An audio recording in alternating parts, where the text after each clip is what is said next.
차 세워. 강태준 회장의 불호령이 포구 소리를 찢고 울렸다. 칠흑 같은 어둠 속 최고급 세단의 와이퍼가 필사적으로 앞유리를 닦아냈지만 그의 눈에 밝힌 충격적인 광경을 지워내지는 못했다. 운전기사는 급히 브레이크를 밟았고 타이어가 젖은 아스팔트 위에서 날카로운 마찰음을 냈다. 회장님, 긴급 주주 총회 시간이. 옆자리의 김 비서가 조심스럽게 입을 열었지만 태주는 손을 들어 그의 말을 막았다. 그의 시선은 오직 한 곳. 빗물이 강물처럼 흐르는 청담동의 화려한 거리 한복판에 고정되어 있었다. 그곳에는 2명의 소녀가 있었다. 20살이나 되었을까. 얇은 옷은 비에 젖어 몸에 처참하게 달라붙어 있었고 그녀들 앞에는 팔다 남은 국화꽃 바구니가 엎어져 있었다. 하얀 꽃잎들이 흙탕물에 엉망으로 지시겨져 마치 그녀들의 절망을 대변하는 듯했다. 소녀들은 방금 출발한 검은색 승용차의 뒷모습을 향해 애처롭게 손을 뻗고 있었다. 그 차에는 분명 도시의 암세포 같은 사채업자가 타고 있을 터였다. 제발, 제발 일주일만 더 시간을 주세요. 동생이 아파요. 언니로 보이는 소녀의 절규는 빗소리에 묻혔다. 태주는 미간을 깊게 찌푸렸다. 태양그룹의 운명이 걸린 이 중요한 순간에 저런 하찮은 길거리의 불행이 그의 눈에 들어오다니. 그는 차갑게 내뱉었다. 김 비서, 돈 몇 푼 쥐어주고 빨리 쫓아버려. 시야에 거슬리는군. 그는 다시 산더미 같은 서류로 시선을 돌리려 했다. 회사의 명운을 건 계약서. 배신한 임원들의 명단. 그의 머릿속은 오직 냉철한 계산과 분노로 가득 차 있었다. 그에게 감정은 사치였고 동정은 약점이었다. 김 비서가 육중한 차문을 열기 위해 손을 뻗은 바로 그 순간이었다. 길바닥에 주저앉아 있던 언니. 이마늘이 고개를 들었다. 마지막 지푸라기라도 잡으려는 듯. 방금 멈춰선 거대한 검은색 차를 향해 그녀의 텅 빈 눈동자가 향했다. 빗물이 눈물과 뒤엉켜 그녀의 뺨을 타고 흘러내렸다. 젖은 머리카락이 얼굴에 달라붙어 초라했지만 그 절망 속에서도 숨길 수 없는 어떤 형체가 드러났다. 제발, 제발 도와주세요. 제 동생, 혜성이가 죽어가요. 그 목소리는 태준의 귀에 닿지 않았다. 하지만 그 얼굴, 20년 동안 단 하루도 잊지 못했던 그의 심장을 잿더미로 만들고 떠났던 바로 그 얼굴. 태준의 호흡이 멎었다. 세상의 모든 소리가 차단되었다. 연. 태준의 입에서 신음 같은 이름이 새어나왔. 불가능했다. 절대 불가능한 일이었다. 임서연. 그의 모든 것을 걸고 사랑했던 여자. 그를 배신하고 그의 아이를 지웠다고 믿었으며 20년 전 교통사고로 이미 이 세상 사람이 아니라고 보고받았던 여자. 회장님 괜찮으십니까? 김 비서의 목소리가 멀리서 들려오는 듯했다. 태주는 대답할 수 없었다. 그는 홀린 사람처럼 차문을 거칠게 열어젖혔다. 수백만 원짜리 이탈리아제 수트 위로 차가운 밤비가 폭포수처럼 쏟아졌지만 그는 전혀 개의치 않았다. 그는 비틀거리며 소녀를 향해 걸어갔다. 한 걸음, 한 걸음이 마치 20년의 세월을 거슬러 올라가는 듯 고통스러웠다. 그의 심장이 격렬하게 요동쳤다. 저주인지 아니면 구원인지 알 수 없는 환영이었다. 이마늘은 거대한 차에서 내린 중년 남자를 공포에 질린 눈으로 바라보았다. 그는 값비싼 옷을 입고 있었지만 지금 그의 모습은 길 잃은 아이처럼 처절했다. 남자는 하늘의 어깨를 붙잡으려는 듯 손을 떨며 다가왔다. 그의 눈동자는 광기에 휩싸인 듯했다. 서연아. 임서연.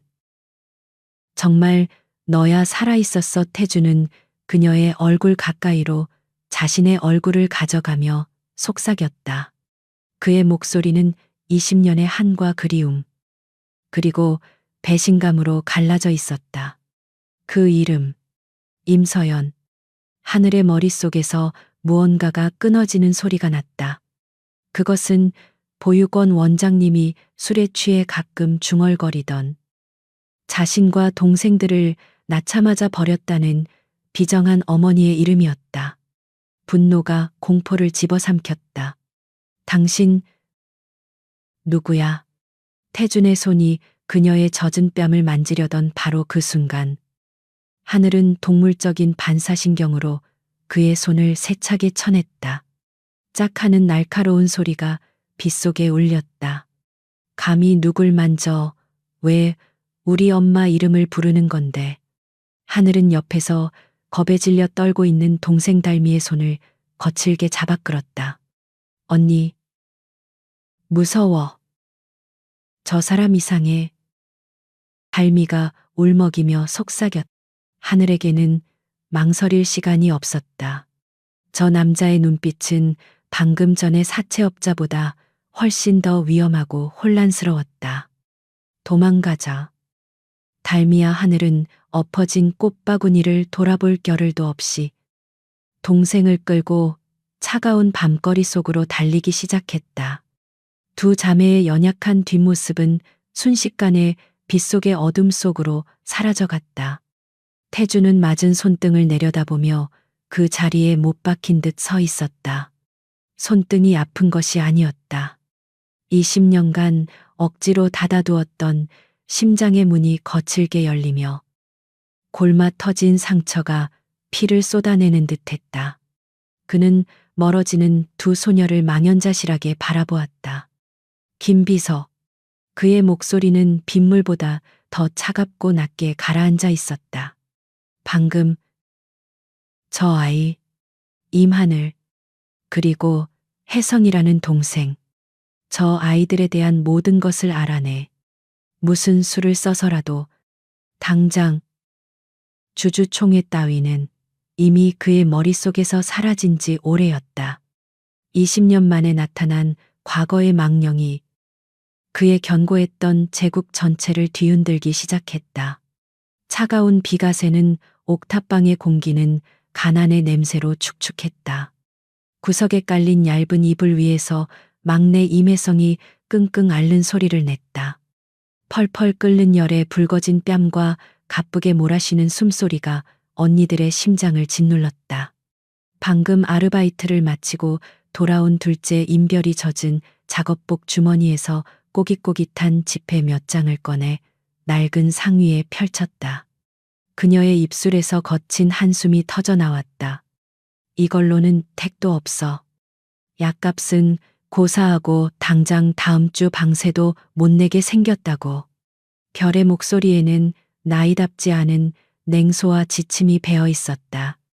그녀는 현실적이었고 그래서 더 절망했다. 언니, 아까 그 사람. 옆에서 젖은 옷을 갈아입던 셋째 임달미가 겁에 질린 목소리로 운을 뗐다. 하늘은 혜성이의 물수건을 갈아주던 손을 멈칫했다. 이상했어.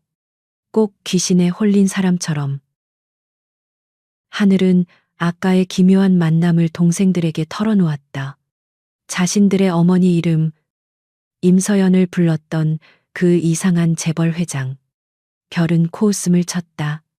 웃기지 마.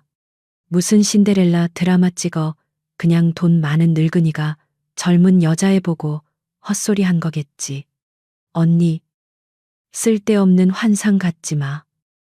별의 말이 맞을지도 몰랐다. 하지만 하늘은 그 남자의 눈빛을 잊을 수 없었다.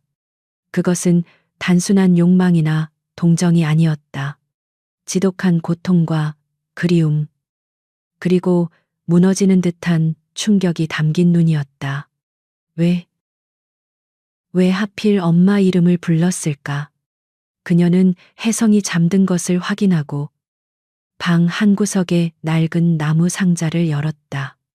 자물쇠도 없는, 그저 자신들의 유일한 과거가 담긴 상자였다. 그 안에는 낡은 베넷저고리 조각과 함께 4개의 작은 주머니가 들어 있었다. 하늘은 자신의 주머니를 열어 거무죽죽하게 변하는 목걸이를 꺼냈다. 그것은 4조각으로 나뉜 눈꽃송이의 한 부분이었다. 뒷면에는 하늘이라는 2 글자가 서투르게 새겨져 있었다. 보육원 원장님은 자신들이 버려졌을 때 이 목걸이를 하나씩 쥐고 있었다고 했다. 임서연. 하늘은 목걸이를 세게 움켜쥐었다. 당신은 도대체 누구인데 20년이 지난 지금 우리 삶을 이렇게 흔들어 놓는 걸까? 같은 시각 서울의 스카이라인이 한눈에 내려다 보이는 태양그룹 펜트하우스. 강태준은 값비싼 위스키 얼음을 흔들며 서재벽에 걸린 그림을 노려보고 있었다. 그것은 그의 어머니 민효린 회장의 눈을 피해 유일하게 숨겨둔 임서연의 초상화였다. 20년 전 그가 직접 그린 그림이었다. 회장님, 김 비서가 서류철을 들고 조용히 들어섰다. 알아봤습니다.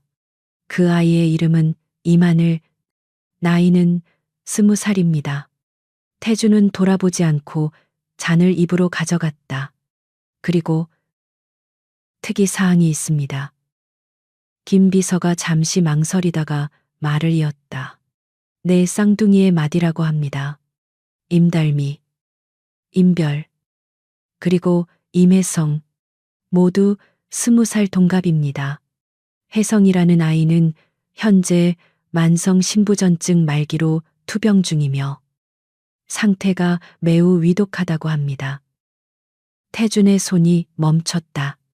위스키 잔이 미끄러져 최고급 카펫 위로 떨어졌다. 네. 쌍둥이 그의 목소리가 심하게 떨렸다. 그는 초상화를 향해 비틀거리며 다가갔다. 서연아, 네가 감히 나에게. 그는 서연이 자신을 떠나기 직전 임신 초기 증상을 보였던 것을 기억해냈다. 하지만 그의 어머니는 그녀가 아이를 지웠고 다른 남자의 돈을 받고 미국으로 떠났다고 했었다. 그리고 얼마 지나지 않아 교통사고로 죽었다는 소식까지 전해왔다. 그 아이들, 어디 출신이지? 태준이 짐승처럼 으르렁거렸다. 서울 외곽의 희망의 집이라는 보육원입니다. 20년 전, 갓 태어난 상태로 정문 앞에 버려졌다고 합니다. 출생 기록은 김 비서가 말을 없습니다. 태주는 재킷을 집어들었다. 당장 그 보육원으로 가. 그는 어머니 민 회장에게 이 사실이 들어가기 전에 직접 확인해야 했다. 그의 냉철한 이성은 우연의 일치라고 속삭였지만 심장은 이미 20년 전의 배신과 고통으로 다시 타들어가고 있었다. 희망의 집 원장은 이미 노쇠하여 치매 증상까지 보이고 있었다. 그는 태준의 방문에 어리둥절해하며 낡은 서류 더미를 뒤적였다. 아, 그 네 쌍둥이 아기들. 기억나지요? 아주 예뻤는데. 부모가 어찌나 매정하던지. 태준이 다급하게 물었다. 남겨진 건 없었습니까? 아이들을 싼 이불이라도. 원장은 고개를 저었다.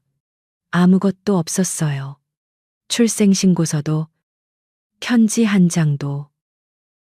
아, 이거 하나만 빼고. 그는 서랍 깊숙한 곳에서 작은 비단 주머니 4개를 꺼냈다. 아이들 베넷저고리 속에 똑같은 목걸이가 하나씩 들어 있었지요. 태주는 떨리는 손으로 그 목걸이 중 하나를 받아들었다. 강태주는 자신의 제국, 태양그룹의 심장부로 돌아왔다. 펜트하우스 사무실은 도시 전체를 발 아래 둔 듯 고요했지만 그 안의 공기는 폭풍전야처럼 팽팽했다. 그는 김 비서에게 20년 전 서울과 경기 지역 모든 병원의 출생 기록, 특히 신원미상의 산모 기록을 샅샅이 뒤지라는 불가능에 가까운 명령을 내렸다. 그의 권력은 국가의 전산망조차 무력화시킬 수 있었다. 태양의 정보팀이 24시간 가동되었다. 수천, 수만 건의 데이터가 필터링되고 삭제된 기록들이 복원되기 시작했다. 태주는 20년 전의 그날, 임서연이 자신을 떠났던 그 날짜를 기준으로 모든 것을 역추적했다. 그는 잠을 자지 않았고 먹지도 않았다. 위스키 잔을 비우는 속도만이 그의 초조함을 대변했다. 그는 20년 전 어머니 민효린 회장이 자신에게 내밀었던 서류를 기억했다. 임서연. 불법 낙태 시술 후 미국으로 출국 후 그 서류는 완벽했다.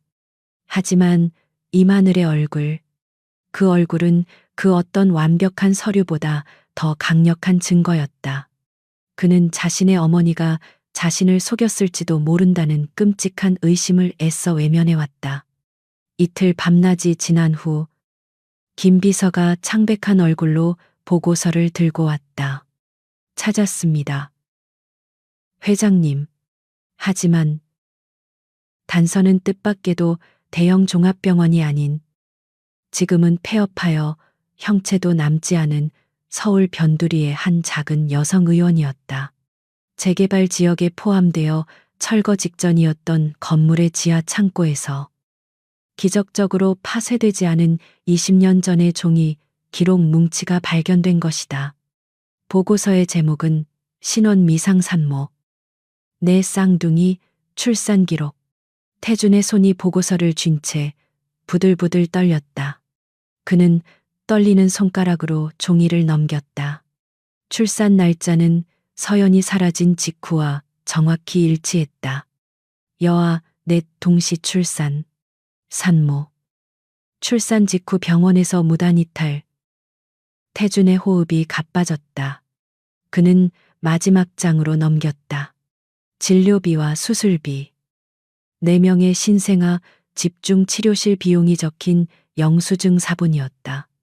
그 시대 기준으로는 상상할 수 없는 거액이었다.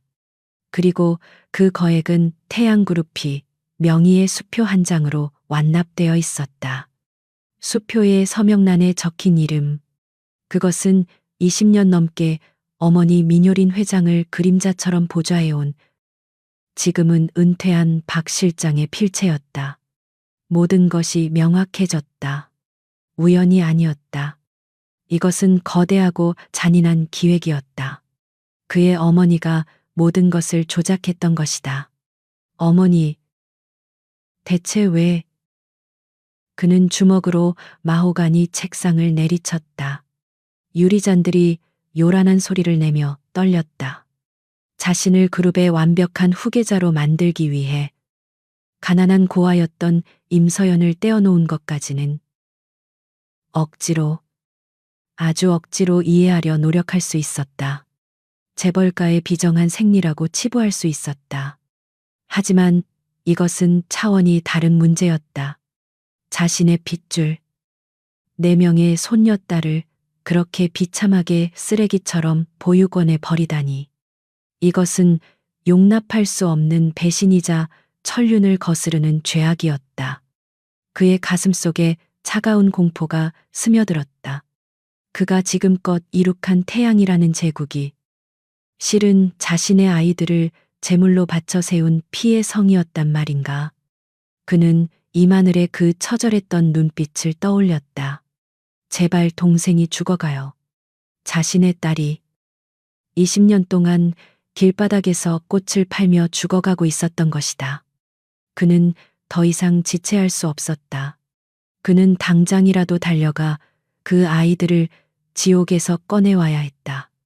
태주는 김 비서에게 태양의료원에 최고 의료팀과 구급차를 대기시키라 지시하고 어제 그 옥탑방으로 향했다. 화려한 청담동을 벗어나 차가 겨우 지나갈 수 있는 비좁은 달동네 골목. 그의 수제화가 썩은 물이 고인 시멘트 계단을 밟을 때마다 구역질이 치밀었다. 곰팡내와 음식물 쓰레기 냄새가 뒤섞인 복도를 지나 옥탑에 다다랐다. 문은 경첩이 반쯤 떨어진 채 겨우 붙어 있었다. 삐걱거리는 문을 열고 들어선 순간 태주는 숨이 멎는 듯했다. 어제 빗속에서 본 것보다 훨씬 더 처참한 광경이었다. 방이라고 부를 수도 없는 공간이었다. 금방이라도 무너질 듯한 천장에서 떨어진 물방울이 혜성이의 얼굴 위로 떨어지고 있었다. 벽지를 뒤덮은 검은 곰팡이는 마치 살아있는 생물처럼 방을 잠식하고 있었다. 그리고 방 한 구석, 얇은 이불 위에서 혜성이 가쁜 숨을 몰아쉬고 있었다. 아이의 몸은 불덩이 같았지만 입술은 파랗게 질려 있었다. 그 순간 밖에서 거친 목소리가 들리며 문이 활짝 열렸다. 어제 봤던 그 사채업자들이었다. 그들은 이번에는 혼자가 아니었다. 문신을 한 덩치 큰 남자들 여럿을 데리고 왔다. 어라. 돈은 준비 안 하고 웬 낯선 놈팽이를 끌어들였네. 이게 마지막 경고라고 했을 텐데. 그들 중 우두머리로 보이는 자가 방 안을 둘러보더니 혜성이를 보고 비웃었다. 저녀는 곧 죽겠는데야. 죽기 전에 장기라도 팔아서 빚 갚아야지. 그가 혜성이를 향해 손을 뻗는 순간 하늘이 비명을 지르며 그 앞을 막아섰다. 안 돼. 내 동생 몸에 손대지 마. 사채업자가 하늘의 머리채를 거칠게 움켜쥐었다. 인연이 감히 바로 그 순간 태준의 뒤에 그림자처럼 서 있던 김비서와 경호원들이 움직였다. 그들은 프로였다. 순식간에 아수라장이 벌어졌다.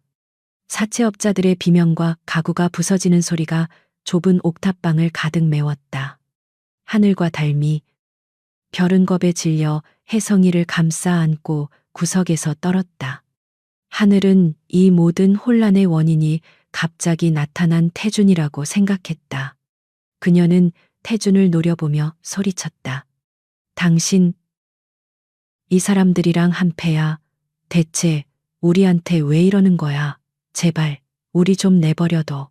그녀의 눈에는 태준이 자신들을 궁지로 몰아넣는 악당으로 비쳤다. 김 비서가 사채업자들을 제압하고 밖으로 끌어내는 시끄러운 소음 속에서 태준은 혜성이에게 다가갔다. 아이의 얼굴은 핏기 하나 없이 창백했고 숨소리는 금방이라도 끊어질 듯했다. 그는 자신의 값비싼 캐시미어 코트를 벗어 아이를 덮어주려 했다. 더러운 손 치워요. 만지지 마. 하늘이 그의 손을 매몰차게 쳐냈다. 그녀의 눈은 분노와 공포로 이글거렸다. 혜성이는 이 세상에 남은 그녀의 유일한 희망이자 삶의 이유였다. 그 누구도, 특히 저 의문스러운 부자 남자가 동생을 건드리는 것을 용납할 수 없었다. 태주는 터져 나오려는 감정을 억지로 삼켰다. 나는 의사다. 그는 거짓말을 했다. 아니, 의사를 데려왔다. 아이를 당장 병원으로 옮겨야 한다. 그는 지금 내가 내 아버지다라고 말할 수는 없었다. 이 처참한 현실 속에서 그 말은 어떤 무게도 갖지 못할 터였다. 그는 가장 빠르고 합리적인 방법을 택했다. 그는 지갑에서 수표책을 꺼냈다. 그는 자신이 평생 해왔던 방식, 즉, 돈으로 모든 문제를 해결하는 방식을 택했다. 그는 빈칸에 금액을 적기 시작했다. 빚이 얼마라고 했지? 1억이요. 그리고 동생 병원비. 당장 태양그룹 최고 병실로 옮기겠다. 필요한 모든 지원을 하겠다. 그의 목소리는 차가웠다. 그것은 감정을 드러내지 않기 위한 유일한 방패였지만 하늘에게는 세상에서 가장 오만한 폭력이었다. 그 제안은 하늘의 마지막 남은 자존심에 불을 질렀다. 돈, 결국 돈이었군요. 하늘이 경멸이 가득한 눈으로 그를 쏘아보며 차갑게 웃었다. 우리 엄마한테도 이랬나요? 돈으로 사서 버렸어요. 그래서 이제 우리한테도 돈으로 똑같은 짓을 하려는 거예요. 그녀는 혜성이를 부축하며 일어섰다. 비록 다리가 후들거렸지만 눈빛만은 꺾이지 않았다. 당신 같은 사람, 돈, 역겨워서 못 받아요. 차라리 우리가 여기서 다 같이 굶어 죽는 한이 있어도 당신 도움은 필요 없어. 별과 달미도 울면서 거들었다. 나가요. 제발 우리 좀 내버려둬요. 그녀의 절규는 혜성이의 고통스러운 기침 소리와 뒤섞여 방안을 울렸다. 태주는 수표를 쥔 손을 허공에 든 채 굳어버렸다. 그는 평생 거절이라는 것을 당해본 적이 거의 없었다. 특히 돈으로 하는 제안은 20년 전 서연도 이러했을까? 자신의 어머니가 내민 돈 앞에서 이렇게 절규하며 자존심을 지키려 발버둥 쳤을까?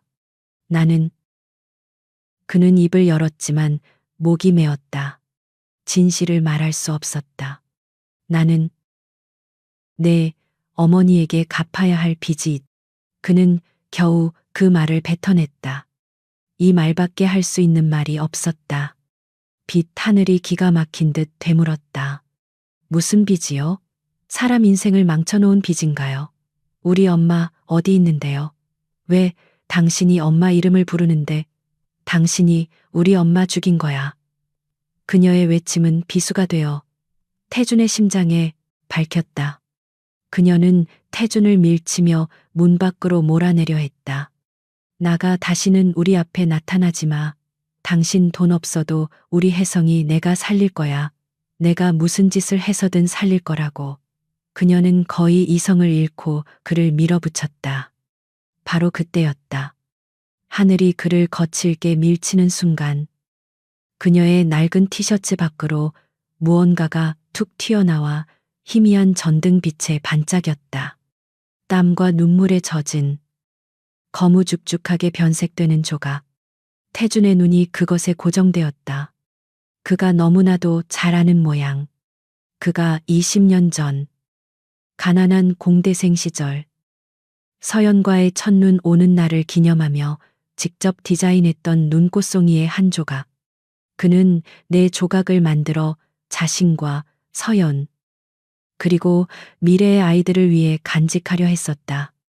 태주는 자신도 모르게 하늘의 목걸이를 움켜쥐려 손을 뻗었다. 그 목걸이 어디서 났지?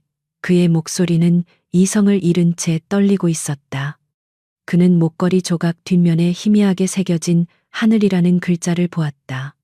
하늘은 기겁하며 뒷걸음질 쳤다. 이 남자가 이제는 자신의 유일한 유품까지 빼앗으려 한다고 생각했다. 이것마저 뺏으려는 거야. 이 미친 사람, 당장 꺼져요. 하늘은 마지막 힘을 다해 그를 문 밖으로 밀어내고 낡은 문을 잠가버렸다. 태주는 닫힌 문 앞에 망연자실하게 서 있었다. 하늘. 그는 그 조각에 새겨진 이름을 보았다. 모든 것이 사실이었다. 그는 자신의 딸에게 뺨을 맞고 돈으로 모욕을 주려 했으며 결국 문전박대를 당했다. 그의 심장이 산산조각 나는 듯했다. 회장님, 돌아가셔야 합니다. 김비서가 조용히 다가왔다. 태주는 닫힌 문을 노려보며 낮게 말했다. 여기서 한 발짝도 움직이지 마. 의료팀 대기시켜. 저 아이들에게 무슨 일이 생기면 태양그룹 전체가 무너지는 거다. 알겠나? 그는 차가운 복도에 주저앉았다. 그는 아버지가 될 자격조차 없는 죄인이었다. 닫힌 옥탑방 문 너머로 강태준의 거친 숨소리가 들려왔다. 임하늘은 혜성이를 끌어안은 채 낡은 문의 등을 기대고 떨었다. 두려움 때문만은 아니었다. 하늘이라는 글자. 자신의 유일한 정체성이었던 그 목걸이를 그 남자가 알고 있었다. 그것은 단순한 우연을 넘어선 운명의 잔인한 속삭임이었다. 언니? 저 사람, 혹시 엄마를? 달미가 울먹이며 물었지만 하늘은 대답할 수 없었다.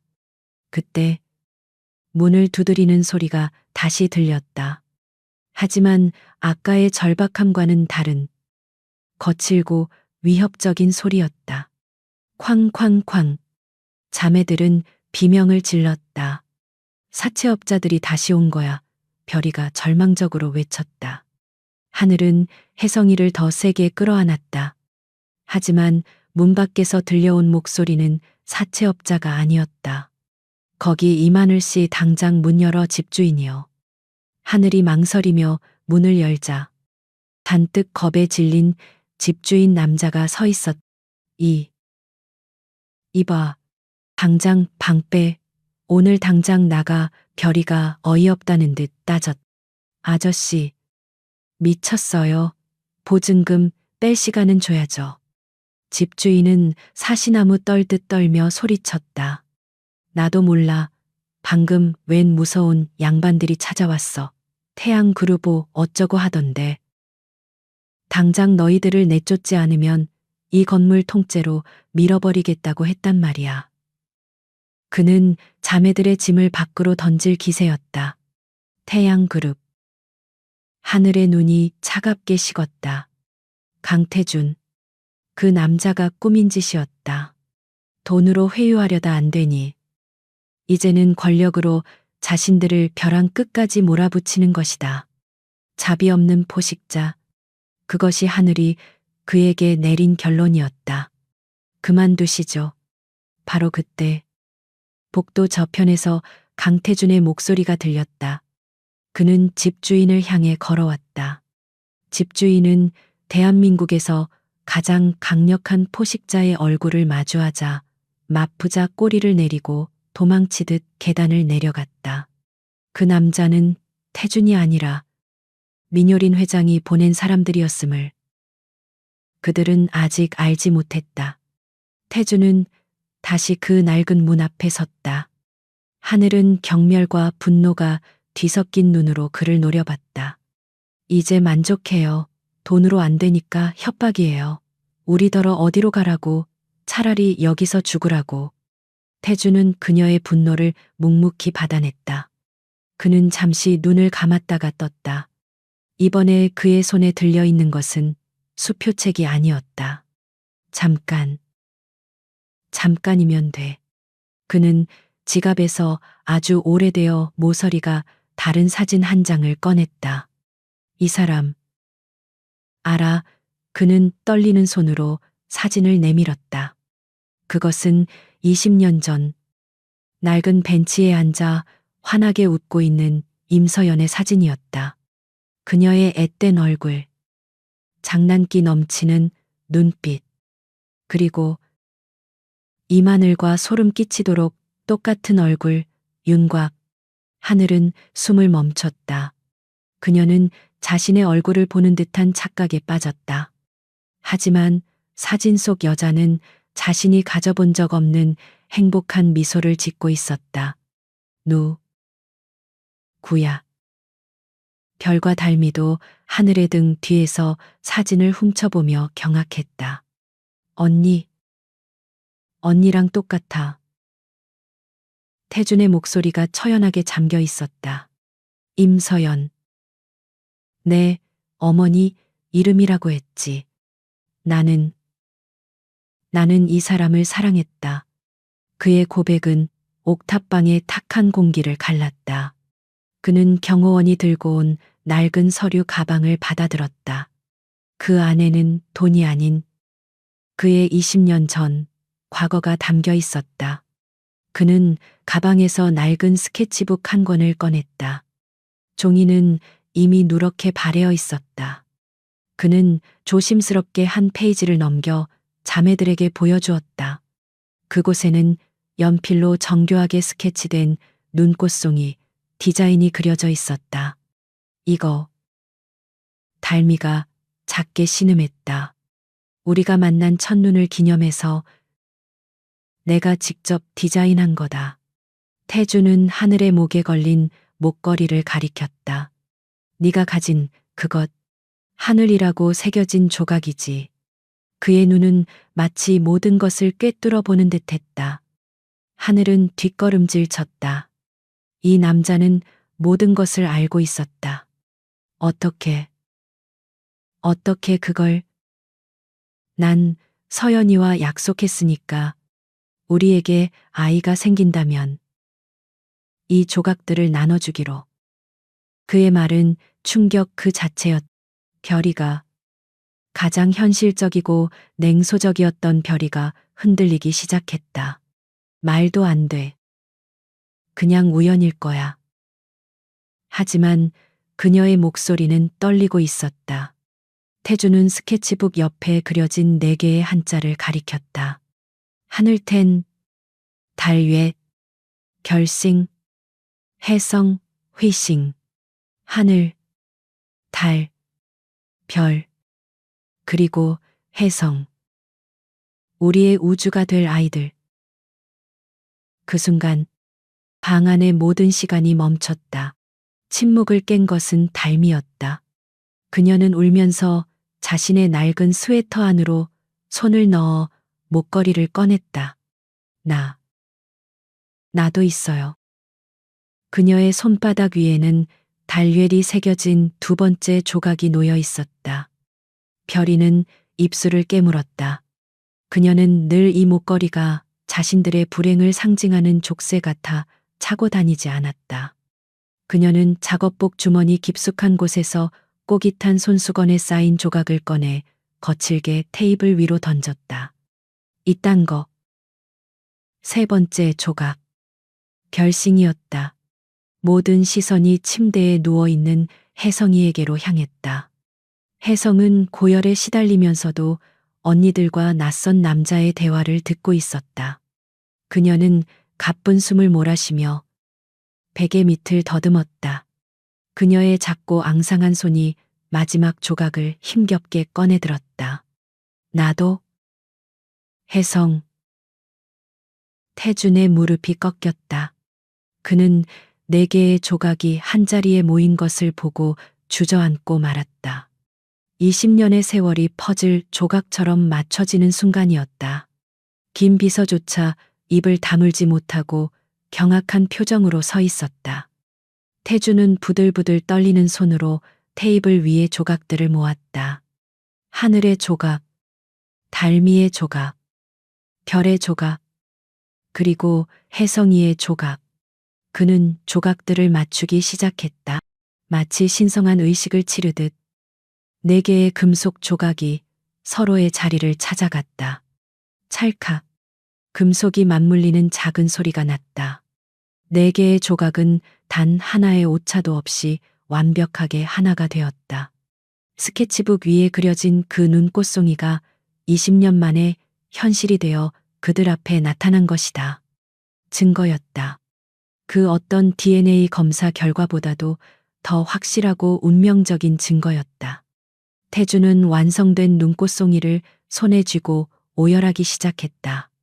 그는 더 이상 태양그룹의 냉혹한 회장이 아니었다. 그는 20년 만에 딸들을 찾은 죄 많은 아버지일 뿐이었다.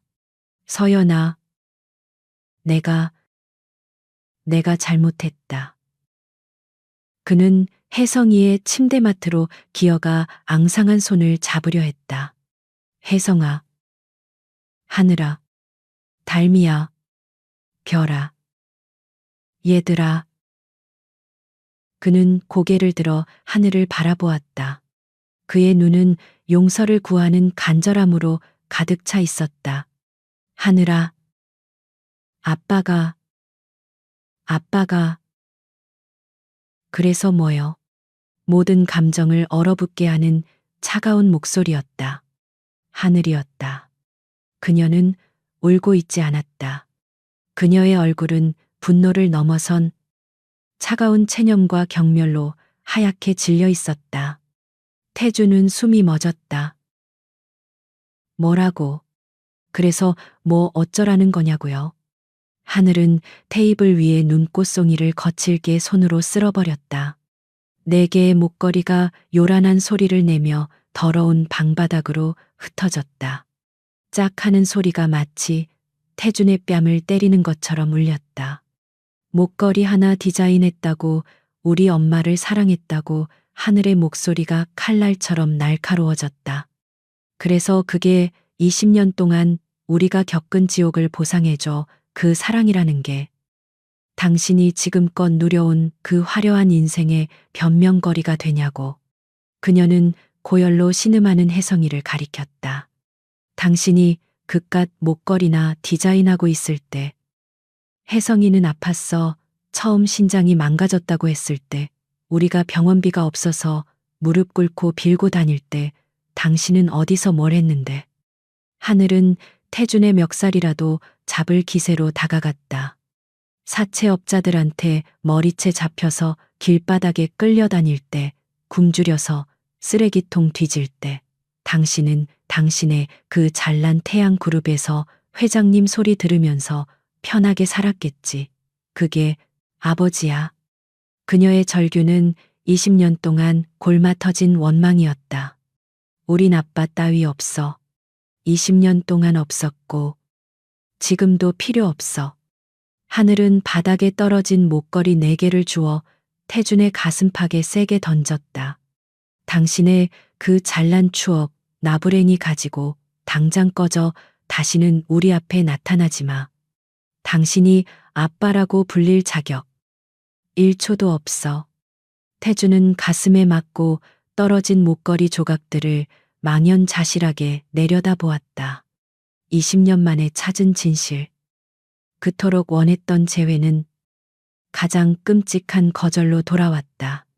20년의 세월이라는 거대한 벽은 그가 가진 그 어떤 것으로도 넘을 수 없을 만큼 높고 견고했다.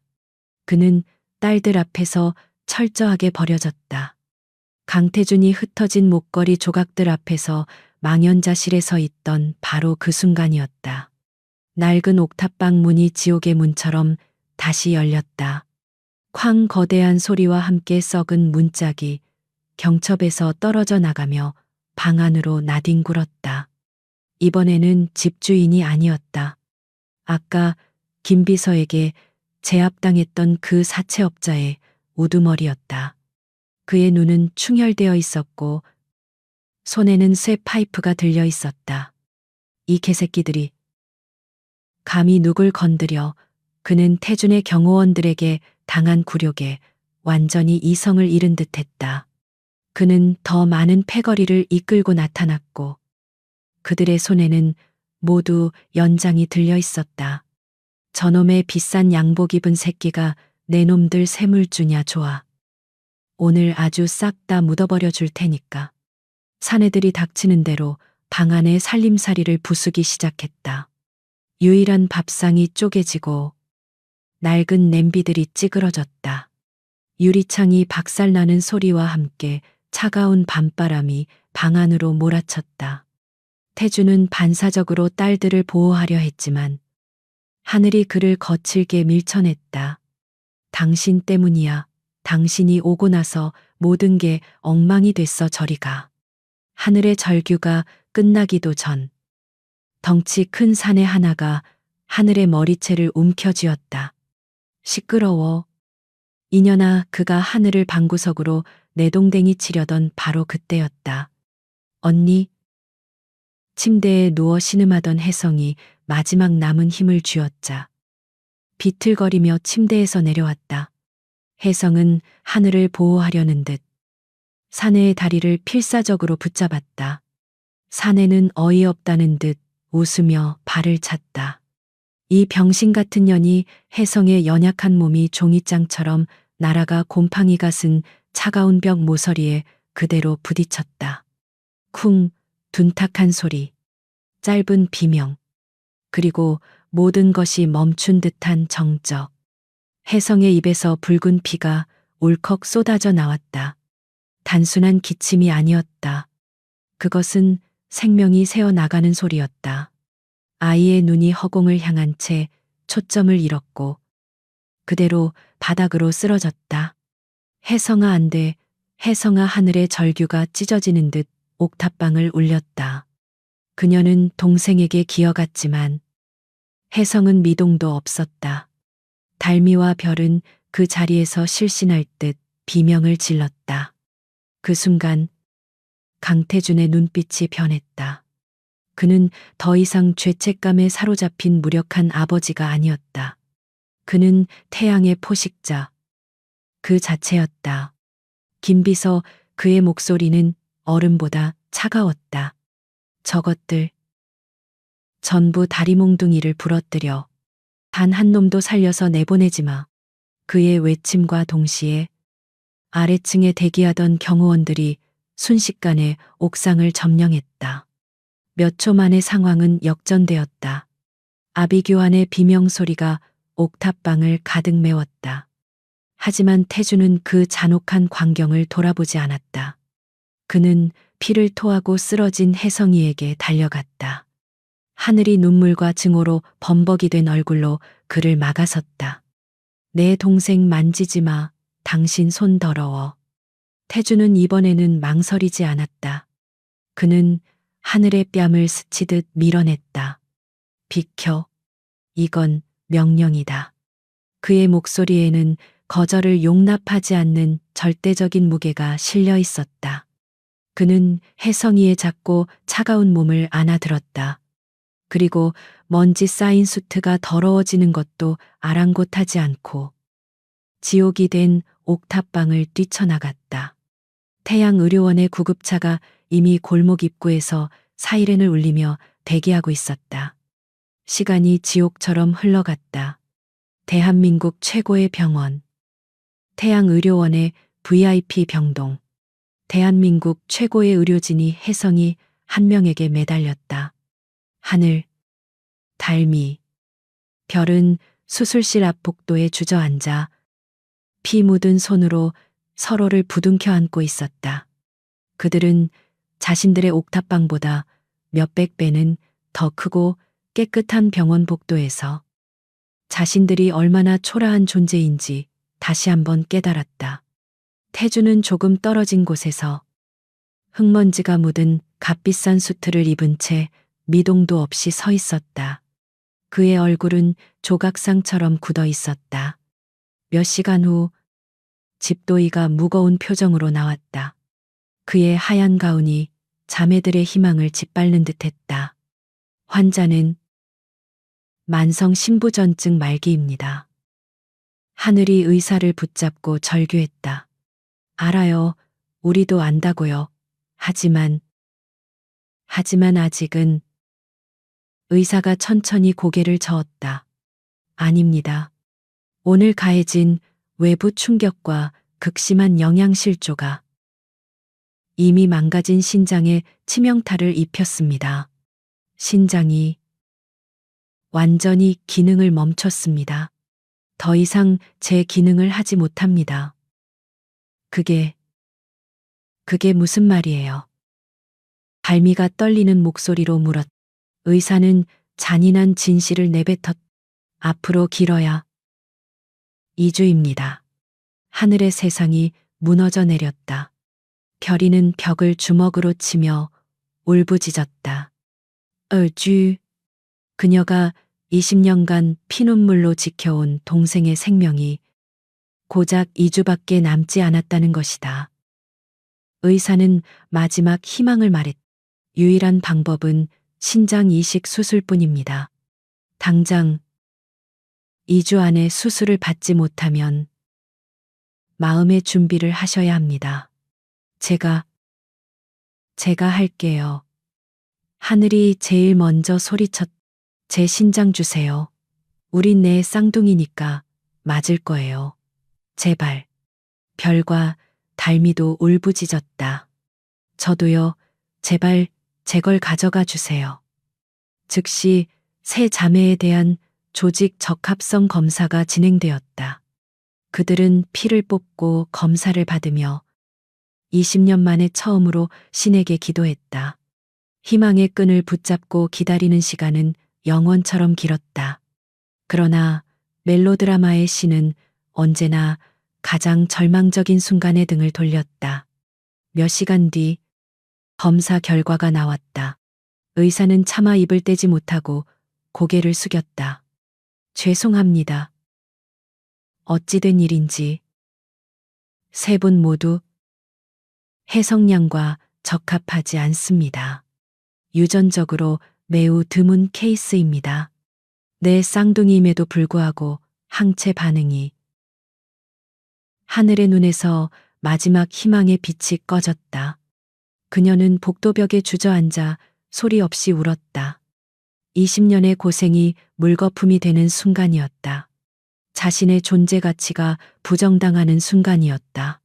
그녀는 동생 하나 지키지 못하는 무능한 언니였다. 그 모든 과정을 유리벽 너머에서 지켜보던 태준이 안으로 들어섰다. 그의 얼굴은 감정을 읽을 수 없는 가면 같았다. 그는 의사에게 팔을 내밀었다. 나는 그의 목소리는 쇳소리 같았다. 나를 검사해. 당장. 의사는 당황했지만 태양그룹회 회장의 명령에 즉각 따를 수밖에 없었다. 태주는 차가운 체열실 의자에 앉아 복도 끝 중환자실을 바라보았다.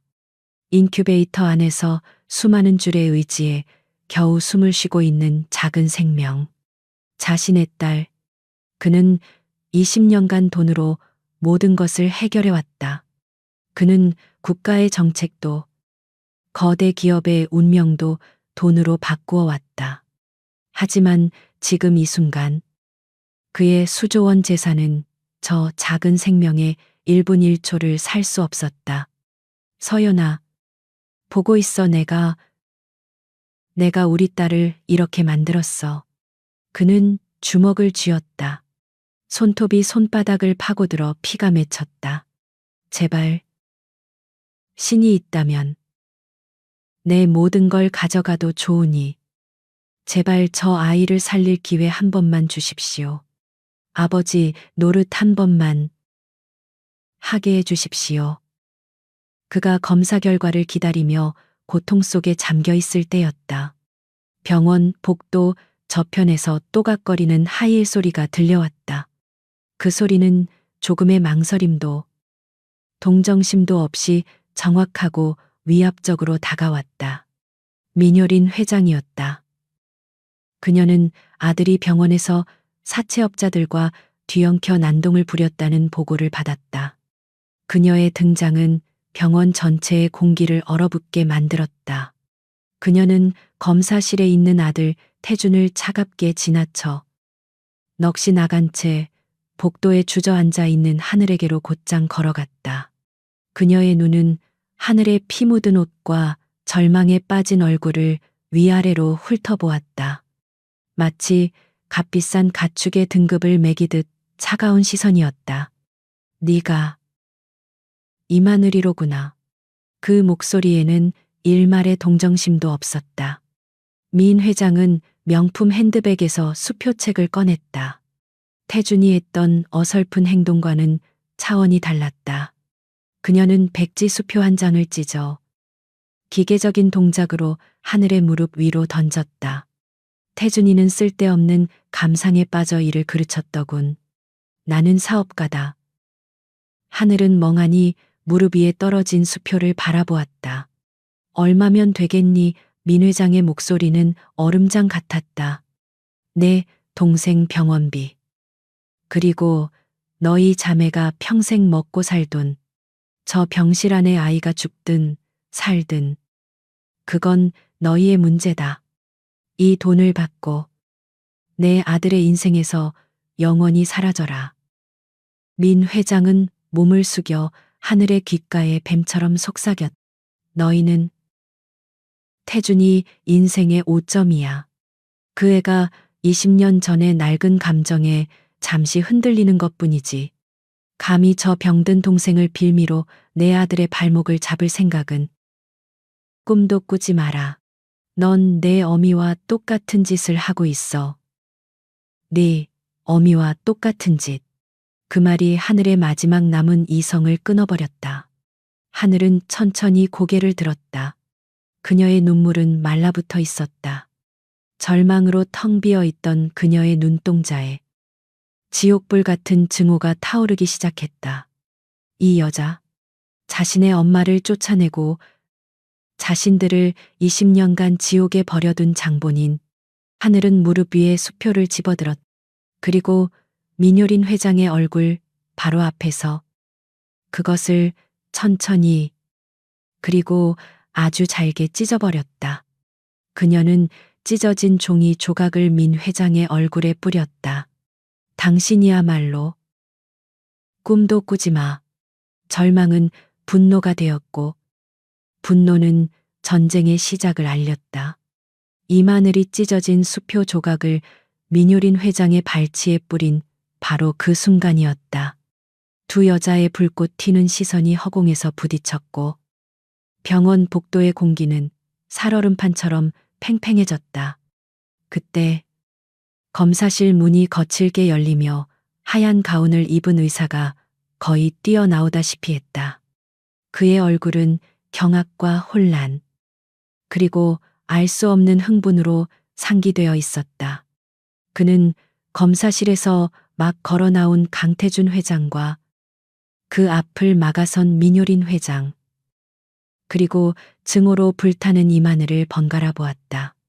그는 차트 2장을 든 손을 부들부들 떨었다. 회장님. 민효린이 불쾌한 듯 미간을 찌푸렸다. 무슨 소란이냐. 당장 저것들을 병원에서 쫓아내지 못하고. 하지만 의사는 그녀의 말을 듣지 못했다. 그는 오직 태준만을 바라보고 있었다. 회장님, 적합합니다. 조직이 완벽하게 일치합니다. 그 말은 복도 전체를 울렸다. 하늘이 넉나간 목소리로 되물었다. 혜성이와 완벽하게 일치합니다. 당장 수술 일정을 잡으면 혜성이를 살릴 수 있습니다. 희망. 그것은 가장 절망적인 순간에 가장 증오하는 사람의 손에 들려 있었다. 하늘은 다리에 힘이 풀려 주저앉을 뻔했다. 신은 얼마나 잔인한가. 자신의 동생을 살릴 유일한 열쇠를, 자신의 가족을 지옥으로 몰아넣은 바로 그 남자가 쥐고 있다니. 이것은 구원이 아니라 또 다른 저주였다. 민효린 회장의 얼굴은 잿빛으로 변했다. 이 천박한 아이와 아들이 생물학적으로 일치한다는 사실은 그녀가 20년간 쌓아 올린 성벽에 금이 가는 소리였다. 무슨 말도 안 되는. 하지만 그게 다가 아닙니다. 회장님 의사는 거의 울먹일 지경이었다. 그는 감히 태준의 눈을 마주치지 못하고 2번째 차트를 내밀었다. 조직 적합성을 검사하는 과정에서 유전자 배열이 너무나 이례적이어서 저희가 긴급으로 친자 확인 검사를 교차 진행했습니다. 이건. 태준은 기계처럼 차트를 낚아챘다. 그의 시선이 종이 맨 아래 단 한 줄의 문장에 고정되었다. 친부 확률 99, 99,999. 세상의 모든 소리가 멎었다. 태준은 천천히 고개를 들었다.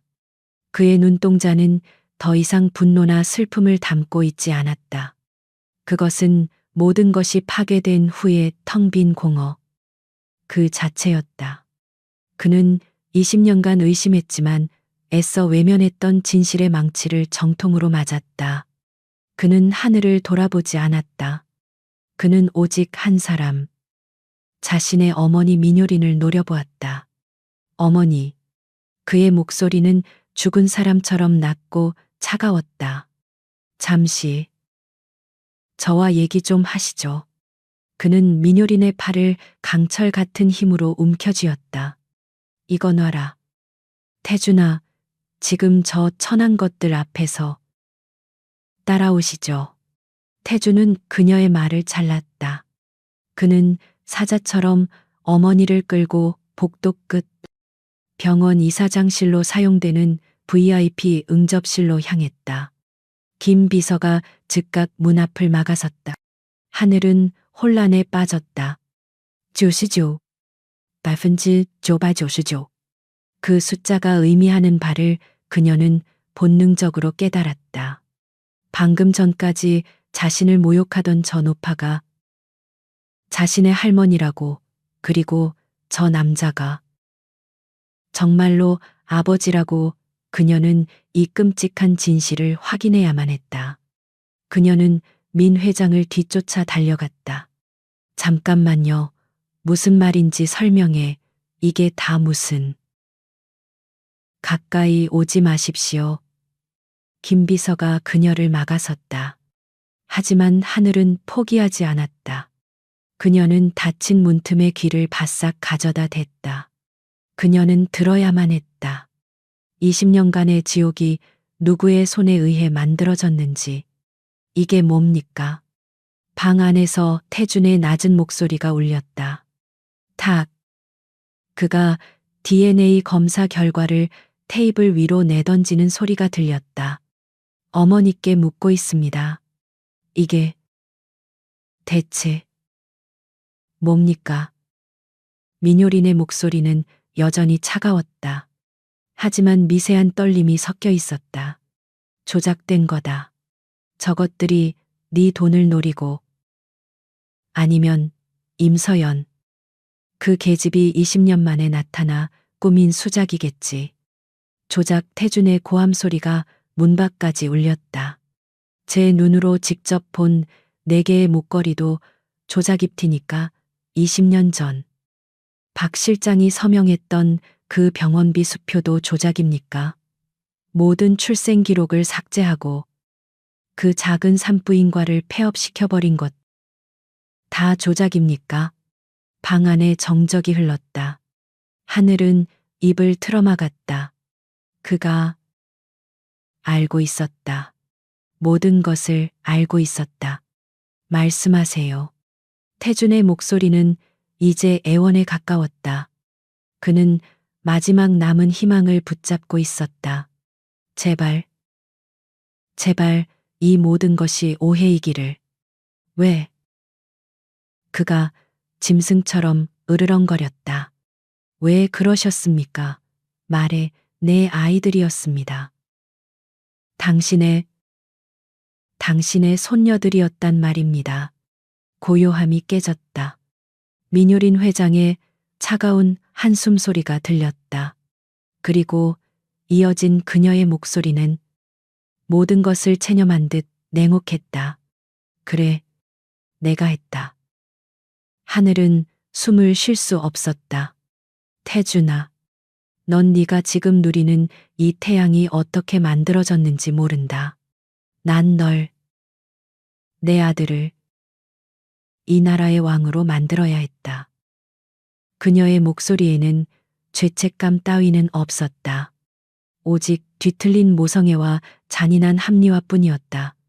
그 계집애, 임서연, 고아에 가진 것 하나 없는 그 천박한 것이 내 앞길을 막고 있었다. 난 그저 내 길에 놓인 돌멩이를 치웠을 뿐이다. 돌멩이. 태준의 목소리가 절망으로 갈라졌다. 어떻게 그런 말을. 서연이는 당신도 좋아했잖아. 좋아해. 그건 내 착각이다. 민 회장의 목소리가 날카로워졌다. 나는 단 한순간도 그 애를 며느리로 인정한 적 없어. 그래서 내가 돈을 주고 떠나라고 했다. 하지만 그 애가 거절했어. 감히 내 제안을. 문 밖의 하늘은 온몸이 얼어붙었다. 엄마가 거절했어. 그래서 어떻게 했습니까? 태준이 물었다. 난 내게 그 애가 아이를 지우고 미국으로 갔다고 거짓말을 했지. 민 회장은 마치 지난 사업 보고서를 읽듯 담담하게 말했다. 하지만 그 독한 년은 내 감시를 피해 숨어버렸다. 그리고 기어코 그 아이들을 낳더군. 그 작은 산부인과에서. 그걸 알고 있었단 말입니까? 처음부터 그래. 난 네가 그 애 때문에 태양을 포기할까봐 두려웠다. 내가 널 어떻게 키웠는데 그래서 내가 직접 그 병원으로 갔. 민효린의 고백은 계속되었다. 아이는 넷이나 태어났더군. 징그럽게도 산모는 출산 후유증으로 거의 죽어가고 있었어. 난 그애 임서연에게 마지막 제안을 했다. 아이들을 포기하고 영원히 사라져라. 그러면 네 목숨과 아이들의 목숨은 살려주겠다. 라고. 아. 하늘은 문에 몸을 기대며 무너져 내렸다. 엄마는 자신들을 버린 게 아니었다. 살리기 위해 자신을 희생한 것이었다. 그녀는 끝까지 울며 아이들을 포기하지 않으려 발버둥 쳤지. 그래서 난 네가 보냈다고 했다. 뭐라고요? 태준의 목소리가 믿을 수 없다는 듯 되물었다. 네가, 강태준 네가, 아이들은 필요 없고 그 여자도 두 번 다시 보고 싶지 않다고 했다고 전했다. 그제야 그의 눈빛이 죽더군. 그 애는 돈을 받고 사라진 게 아니야. 내 배신의 절망에서 모든 걸 포기하고 도망친 거다. 아, 아. 태준의 절규가 들려왔다. 난 그 아이들을 보육원에 보냈다. 네가 절대 찾지 못하도록. 그리고 너에게는 임서연이 미국에서 교통사고로 죽었다고 보고했지. 그 편이 네가 마음을 정리하고 그룹 경영에만 집중할 수 있을 테니까. 모든 것은 널 위한 내 희생이었다. 아들아, 희생. 그 끔찍한 단어가 방안을 맴돌았다. 강태준은 더 이상 서 있지 못했다. 그는 응접실 소파로 무너져 내렸다. 그가 평생 존경하고 두려워했던 어머니, 그의 완벽했던 세계, 그의 태양 제국, 그 모든 것이 자신의 아이들과 사랑하는 여자의 피눈물 위에 세워진 거대한 무덤이었다. 그는 울지 않았다. 대신 그는 웃기 시작했다. 하하, 하하하.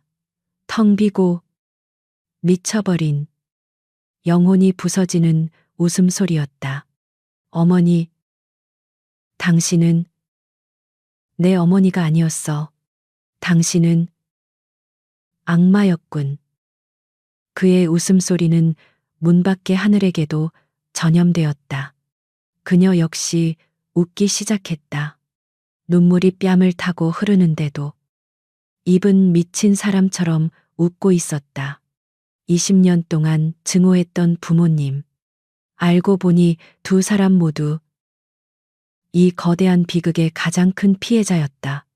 아버지는 속았고 어머니는 버려졌다.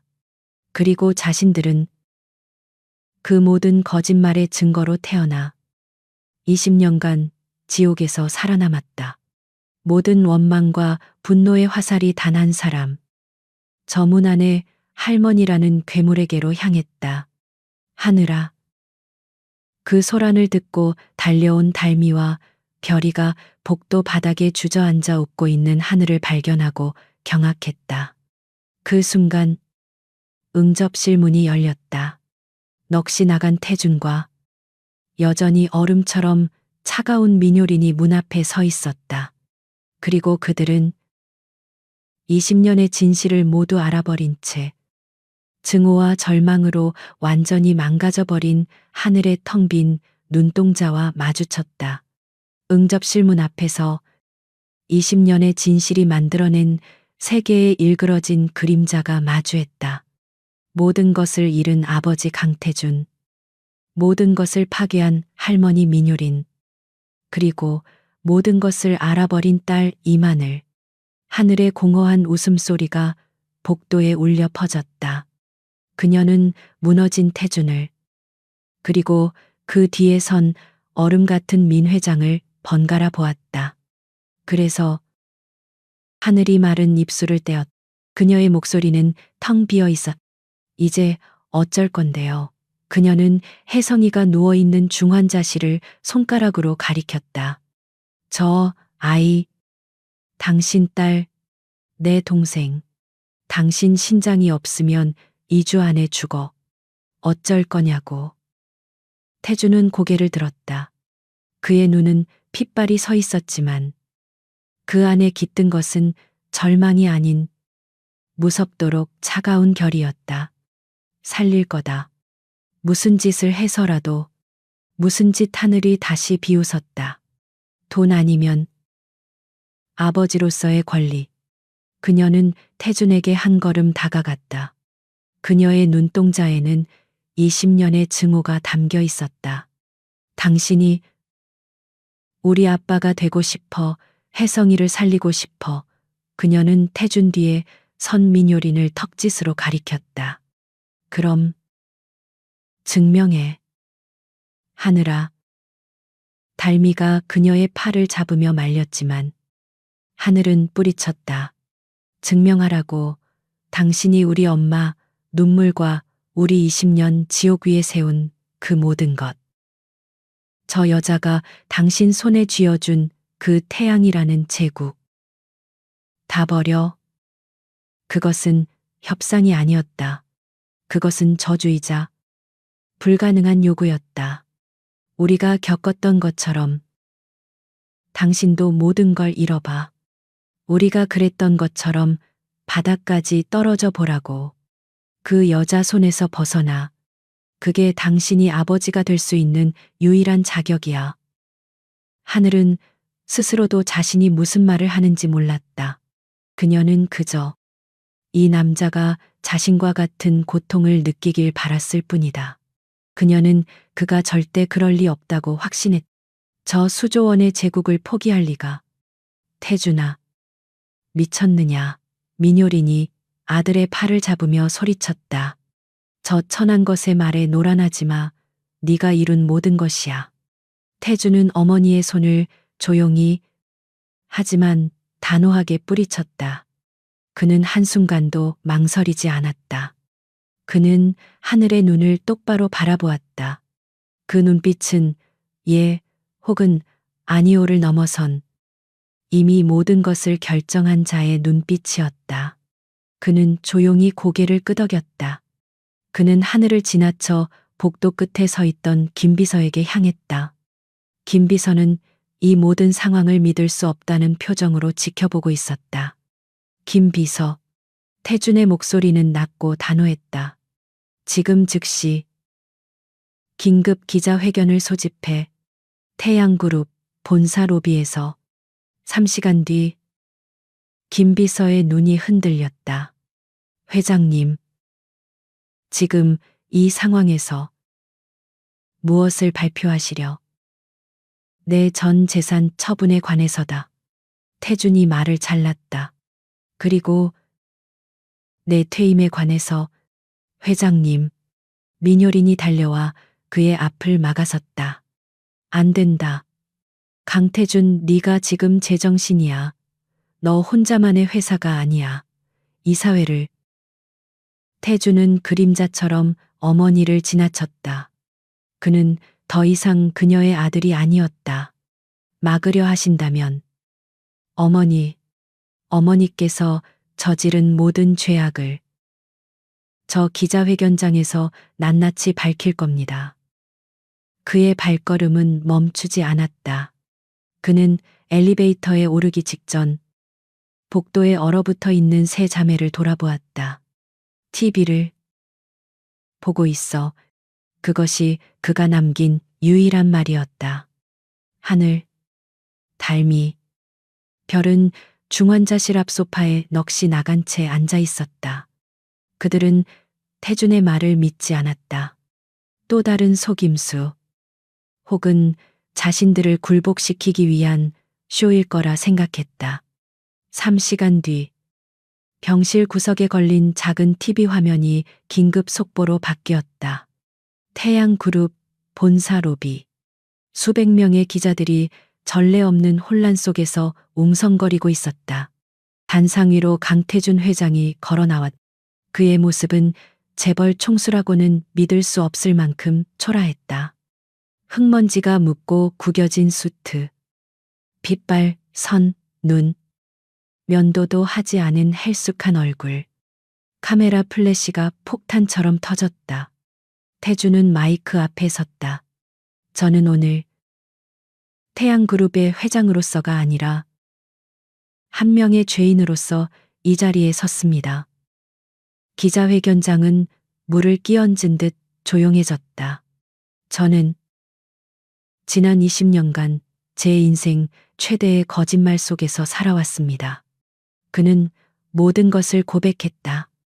자신의 첫사랑이었던 임서연의 이야기, 그녀가 자신의 아이를 가졌다는 사실, 그리고 자신의 어머니 민효린 회장에 의해 어떻게 그들이 잔인하게 버려졌는지.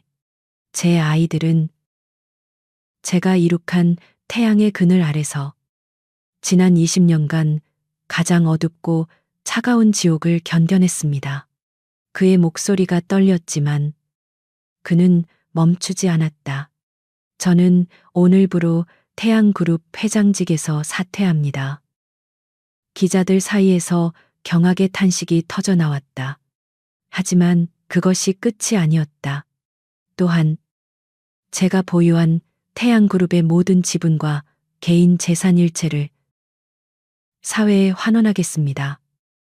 경실 안의 하늘과 별, 달미는 숨을 멈췄다.